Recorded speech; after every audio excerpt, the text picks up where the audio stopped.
যারা প্রকৃতির উপলব্ধি, তাই 15 নম্বর শ্লোকে অনুবাদে কি বলছেন, জীব দ্রষ্টা রূপে সপুষ্টভাবে তার অস্তিত্ব উপলব্ধি করতে পারে, কিন্তু গভীর নিদ্রার সময় তার অহংকার দূর হয়ে যাওয়ার ফলে সে ভ্রান্তভাবে মনে করে যে সে নষ্ট হয়ে গেছে। ঠিক যেমন ধন সম্পদ হারাবার ফলে মানুষ গভীর দুঃখে অভিভূত হয় এবং মনে করে যে সে নিজেও নষ্ট হয়ে গেছে।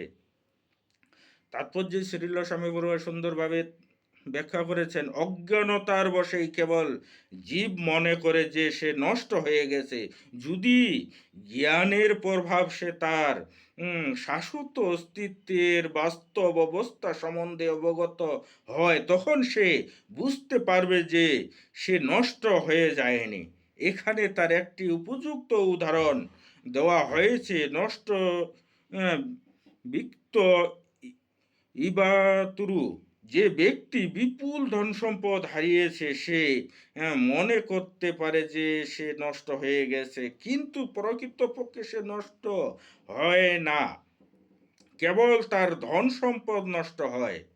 কিন্তু ধন সম্পদের চিন্তায় মগ্ন থাকার ফলে অথবা ধন সম্পদের প্রতি মমত্ববোধের ফলে সে মনে করে যে সে নষ্ট হয়ে গেছে।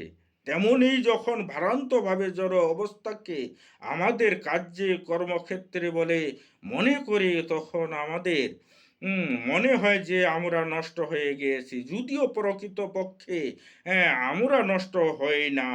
মানুষ যখন শুদ্ধ জ্ঞানে জাগরিত হয়ে হৃদয়ঙ্গম করতে পারে যে সে হচ্ছে ভগবানের নিত্য দাস, তখন তার বাস্তবিক সিহত পূর্ণ জাগরতি